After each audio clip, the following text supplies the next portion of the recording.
Hello everyone. Before we start, make sure to like and subscribe to the channel and leave a comment with where you're from and what time you're watching. That way, YouTube will keep showing you stories just like this one.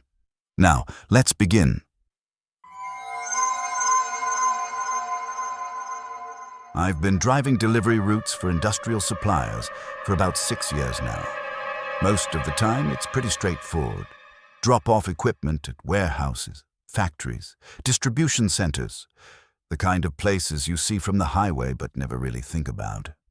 But sometimes you get the routes nobody else wants, the ones that pay extra because they're remote, because they're after dark, because something about them just feels wrong.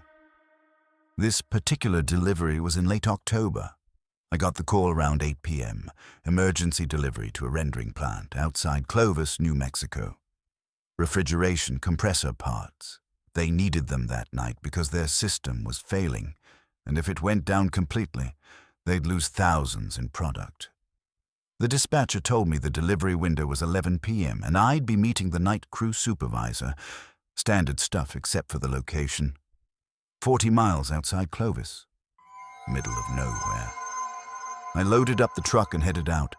The drive started normal enough. Highway lights, a few other vehicles.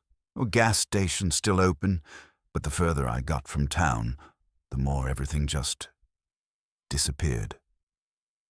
By the time I turned onto the access road, I hadn't seen another car in 20 minutes. My GPS had died about 20 miles back, so I was following printed directions the dispatcher had sent to my tablet. Just a single road cutting through flat desert. No streetlights, no houses, nothing but darkness pressing in from all sides. That's when the smell hit me. If you've never been near a rendering plant, it's hard to describe. It's not just unpleasant, it's wrong. Like decay and chemicals and something burnt, all mixed together. It gets in your throat, makes you want to gag. I rolled up my windows, but it didn't help much.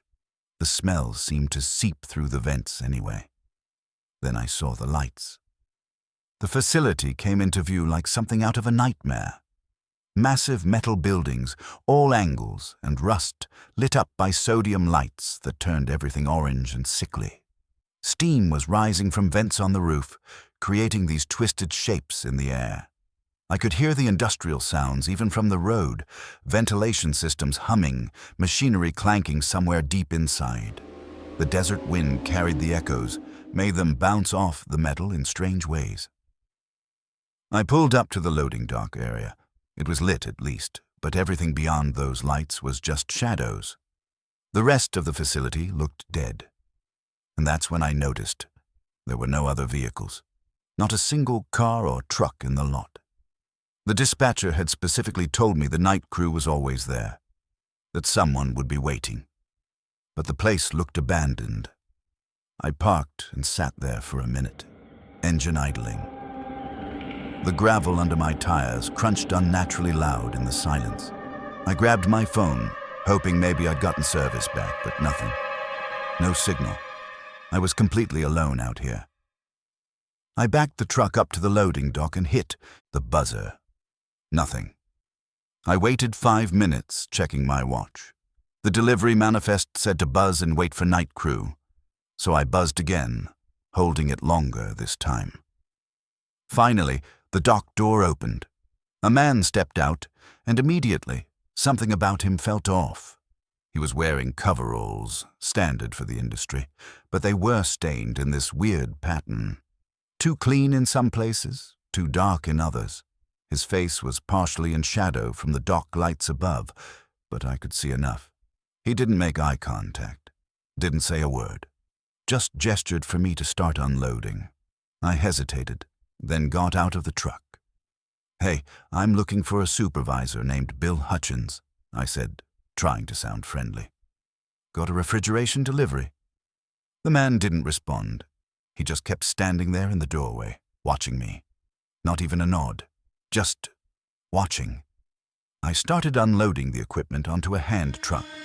Heavy stuff. Compressor parts aren't light. The man stayed in the doorway the whole time, and I swear I never heard him breathe.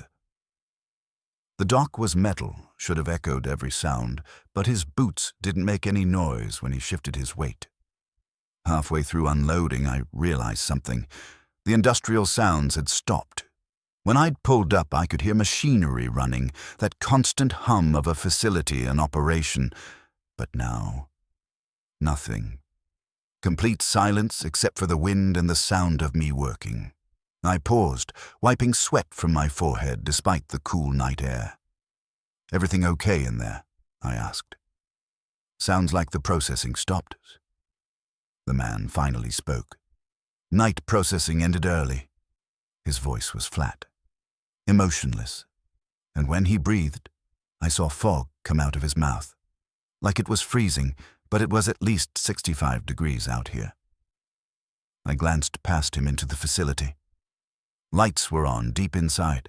I could see them through the dirty windows, and shadows were moving. Multiple shadows, like people walking around, but I couldn't hear anything.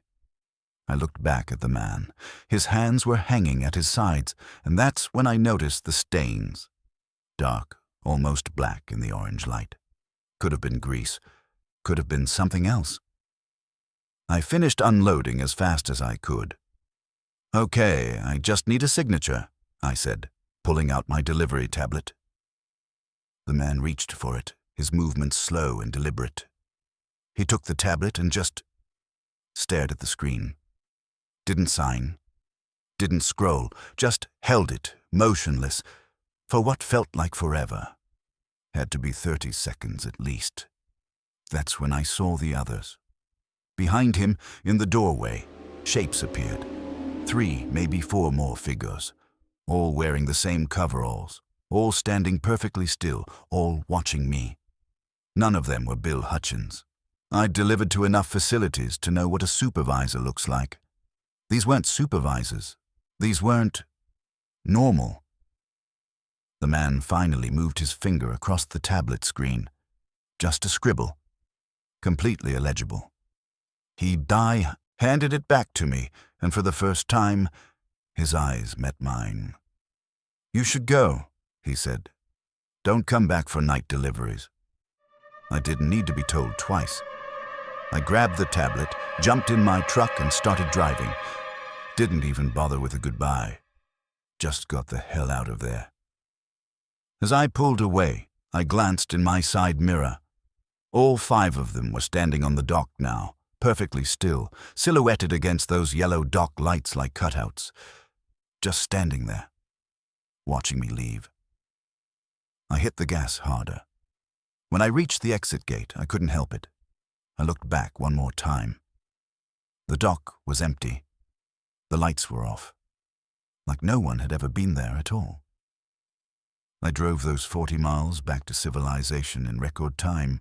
Didn't stop, didn't slow down.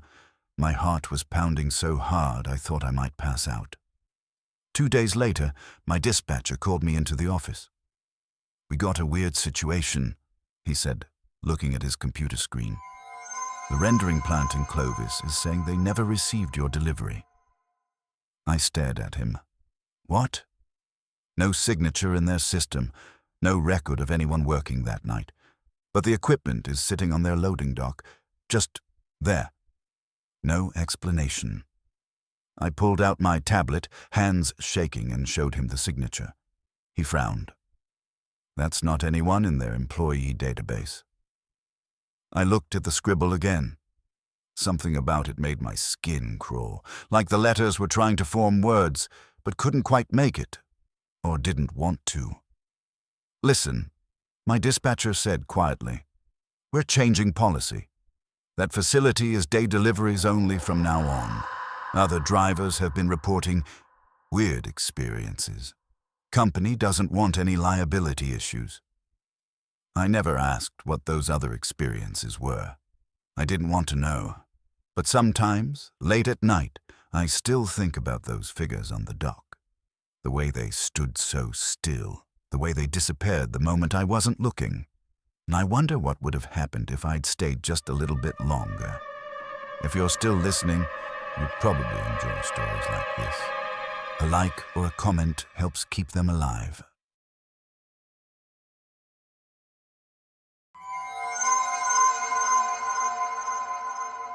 3 months after the rendering plant incident, I thought I'd seen the worst of it. I was wrong. It was early March when I got assigned a delivery to a water pumping station in the Cascade Mountains, Washington State. Electrical components and backup generator parts. The station was 60 miles from the nearest town, accessible only by a forestry service road. These stations are usually staffed 24/7. They maintain water pressure for towns on the western slope. Can't have them go down even for a minute. The problem was the weather. A late winter storm had knocked out the normal supply routes, and my company had the only 444 trucks equipped to make the drive. The dispatcher told me it was urgent. The station's main generator was failing, and they needed parts before it went down completely. I started the drive at 3 p.m. Expected to arrive by 6, complete the delivery by 7, and be back at a motel by 10. Simple enough. The weather had other plans. It started raining about 20 miles in. Then the rain turned to sleet. Then snow. The forestry road became treacherous. Deep ruts filled with ice. Switchbacks that made my stomach drop. Visibility dropping to almost nothing. Trees pressed in from both sides, thick and dark, branches heavy with snow. It took me 3 hours instead of 2 to reach the station. By the time I arrived, it was 6:45 p.m., full dark, and the snow was coming down hard. The pumping station was exactly what you'd expect, a concrete bunker-style building built right into the mountainside. Looked like it had been there since the Cold War. Single-access road, thick forest all around, no sign of civilization anywhere. The exterior lights were on, but they didn't help much. They just created more shadows, made the trees look like they were moving. Only one vehicle in the lot, an old maintenance truck, completely covered in ice. I parked and grabbed my CB radio. No cell service this far out. Delivery for Cascade Station 7, anyone copy? Static. Then a voice, crackling through. Copy. Bring it to the south entrance. I checked my manifest. It said north entrance. My paperwork says north entrance, I said. The voice came back immediately. North entrance is frozen shut. South side. Hurry. Something about the urgency in that voice made me uncomfortable. But I didn't have much choice. I wasn't going to drag equipment through 3 feet of snow looking for another entrance. I drove around the building. It was bigger than it looked, built deep into the mountain, most of it underground. The south entrance was a heavy steel door with a flickering floodlight above it, the kind of door you'd see on a bomb shelter. I unloaded the equipment onto a hand truck and wheeled it to the door. The snow was muffling everything. I couldn't even hear the pumps, and those things are usually loud enough to feel in your chest. I knocked on the door. The sound was oddly muted, like knocking on something hollow. The door opened almost immediately.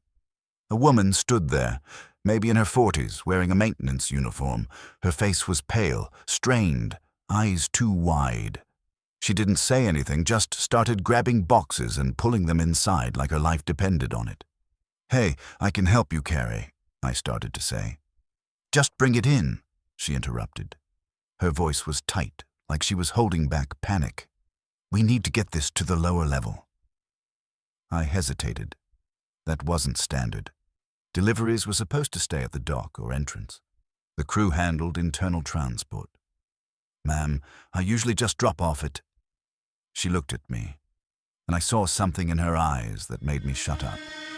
Fear. Real, genuine fear. "Please," she said quietly. "I can't carry it alone, and he's not helping." The way she said "he" made my skin prickle. Against every instinct screaming at me to leave, I nodded. The storm was getting worse anyway. Better to finish fast and get out. We carried the equipment through the door and down a metal staircase. The interior was all concrete and exposed pipes, emergency lighting casting everything in red. The pump sounds got louder as we went deeper, but the rhythm was wrong. Irregular, like something struggling. And underneath the pumps, I heard something else. Voices, maybe, or music. I couldn't tell, but it was coming from somewhere deeper in the facility. The woman, her name tag said Rachel, led me down a long corridor. Water was dripping from the ceiling pipes. Our footsteps echoed weird, like the corridor was longer than it looked. We reached a storage room and stacked the equipment inside. My hands were shaking, and not from the cold. "Who's he?" I asked. "Is your coworker okay?" Rachel stopped moving. She stared at the concrete wall like she could see through it. "There's supposed to be 3 of us on shift," she said slowly. "Tom and Sarah left during the last storm. 2 weeks ago. Dispatch says they sent replacements." She turned to look at me. "They're lying." Before I could respond, a door opened somewhere down the corridor. Sharp, metallic sound that echoed like a gunshot. Then footsteps, heavy boots on concrete. Getting closer. Rachel's face went white. "That's not the replacement," she whispered. "That's not anyone from the company." "Then who?" She grabbed my arm hard enough to hurt. "We need to go. Now, don't look at him." We moved quickly back toward the stairs. The footsteps continued behind us, matching our pace exactly. Not faster, not slower, just matching. A man's voice called out from the darkness. "Rachel, where are you going? We have work to do." The voice was pleasant, almost friendly. That made it worse somehow. Rachel didn't respond, just moved faster, pulling me along. "Rachel," the voice called again, closer now. "You can't leave during your shift. You know the rules." I couldn't help it. I glanced back. A figure stood in the corridor, silhouetted against the red emergency lights. Something about the proportions was wrong. Too tall, or maybe the arms were too long. The lighting made it hard to tell. "Rachel," the voice said, and now it sounded like it was coming from in front of us. "You brought someone new. That's against protocol." We reached the stairs and practically ran up them. Behind us, the footsteps stopped, but the voice continued, now from somewhere above us. "You can't leave. The station needs us." We burst out the south entrance into the blizzard. Rachel slammed the door behind us and leaned against it, breathing hard. Her breath fogged the air in quick bursts. "What the hell was that?" I demanded. "I don't know," she said. "He showed up 3 days ago, says he's from regional maintenance, but he never eats, never leaves, just walks the corridors." She looked at me, and I could see she was on the edge of breaking. "The company keeps saying they'll send someone to check. They never do. I think they know something's wrong. I think they're waiting for us to quit." I got in my truck, started the engine, heater blasting. "You should leave," I told her. "Right now, come with me." Rachel shook her head. "If the station goes down, 6 towns lose water. I can't." I understood, but I also understood she was making a choice that might kill her. I grabbed a piece of paper, wrote down my satellite phone number. "If you need out, call that number. Don't wait." She took it, nodded, and turned back toward the building. I drove down that mountain through the worst blizzard I've ever seen. Barely made it, slid off the road twice. But I made it. I filed a report with my supervisor the next day. Told him everything. He dismissed it as storm stress and isolation anxiety. 1 week later, the station went offline for routine maintenance. When I asked about Rachel, my supervisor pulled up the staffing records. "There's no one named Rachel working at Station 7, he said. I still have the delivery signature on my tablet.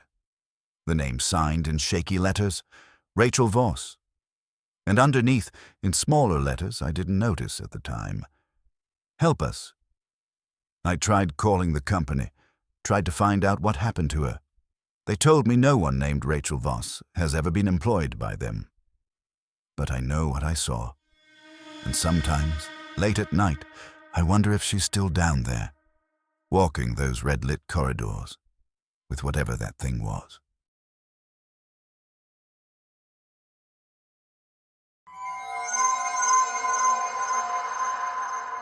After the pumping station, I almost quit. Almost. But the pay was good, and I had bills to pay. So I kept taking deliveries, kept driving into places most people never see. In mid-August, I got assigned a delivery to an old textile mill outside Piedmont, Alabama. The mill had been shut down since the 90s, but some tech company had bought it and was converting part of it into a data center. Made sense. Cheap real estate, solid infrastructure. I was delivering networking equipment and server racks. The delivery window was late, 10:30 p.m. The renovation crew only worked days, but there was supposed to be a night security guard who'd let me in and show me where to unload. I arrived at 10:30 exactly. The mill was massive. 4 stories of red brick, dozens of broken windows staring out like dead eyes. Only one section had new windows and lights, the renovated portion in the northeast corner. The rest of the building was just decay. Kudzu growing up the walls, wrapping around broken fire escapes, pulling the whole structure back toward the earth. Security car was parked by the main gate. Old Crown Victoria, engine running, exhaust drifting up into the humid night air. I parked and walked over to it. The security guard was inside, reading a paperback by the dashboard light. Older guy, maybe 60s. Gray hair. He seemed startled when I knocked on his window, like he'd been somewhere else entirely. He rolled down the window. "You the delivery?" His tone was accusatory. "You're late." I checked my watch. "It's 10:32. Delivery window was 10:30. He grunted, got out of the car. "Follow me."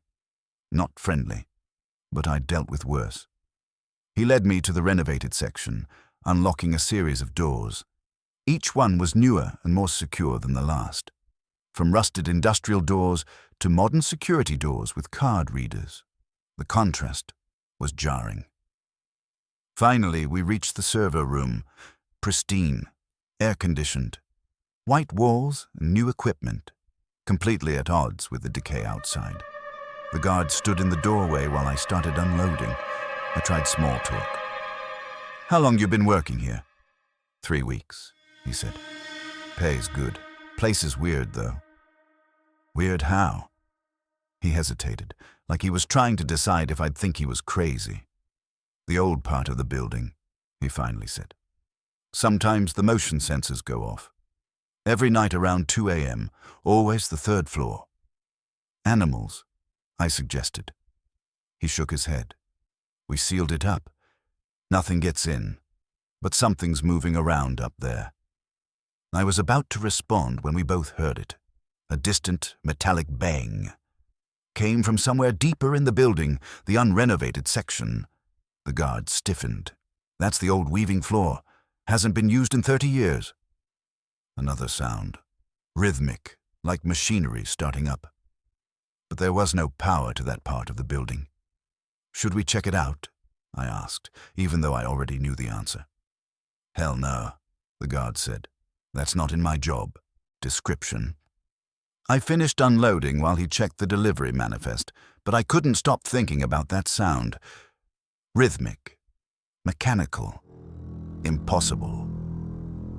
When the guard wasn't looking, I noticed a door marked "Mill Floor Access." It was ajar, just slightly. I swear it had been closed before. I made a decision that, looking back, was probably the worst decision of my life. I pushed the door open. Beyond was a metal catwalk overlooking the old textile mill floor. The space below was vast, ancient machinery covered in rust and dust, weaving looms like prehistoric skeletons. I turned on my phone flashlight and shined it down. Nothing was moving, but the sound continued, that rhythmic, mechanical sound, like a loom running. I moved along the catwalk, trying to locate the source. The air temperature dropped suddenly, cold despite the August heat. My breath fogged. I looked down again. One of the looms was moving, just one, in the center of the floor, the shuttle going back and forth, weaving, but there was no power, no motor, no reason for it to move. I stood there, frozen, watching it work. The the shuttle moved smoothly, precisely, like invisible hands were guiding it, and it was weaving something, fabric appearing on the loom frame. Against every rational thought, I descended the metal stairs to the mill floor. I had to see what it was making. The air got colder with every step. My footsteps echoed in the massive space. I got close enough to see the fabric, close enough to see the pattern being woven. My heart stopped. The fabric had letters, words, being woven into the pattern in real time. Get out, get out, get out, get out. Over and over, different fonts, different sizes, but always the same 2 words. The loom suddenly stopped. Complete silence. Then, from behind me, I heard footsteps on the metal stairs. Multiple sets. Ascending from below, where there shouldn't be a below. I didn't look back. I just ran. Back up the stairs, through the catwalk door, slamming it behind me. The guard was still in the server room, completely unaware. "We need to leave," I said. "Now." He looked at my face and didn't argue. We exited the building together, locking the doors behind us. As we were walking to our vehicles, every light in the old section of the mill turned on. Every single light. Impossible. There was no power running there yet, and behind every window I saw shadows, dozens of them, standing motionless, looking down at us. Neither of us said a word. We just got in our vehicles and drove away. I reported it the next day. Company told me never to mention it again. Said I could face legal action for spreading false information that damages client relationships. 2 weeks later, the data center project was cancelled.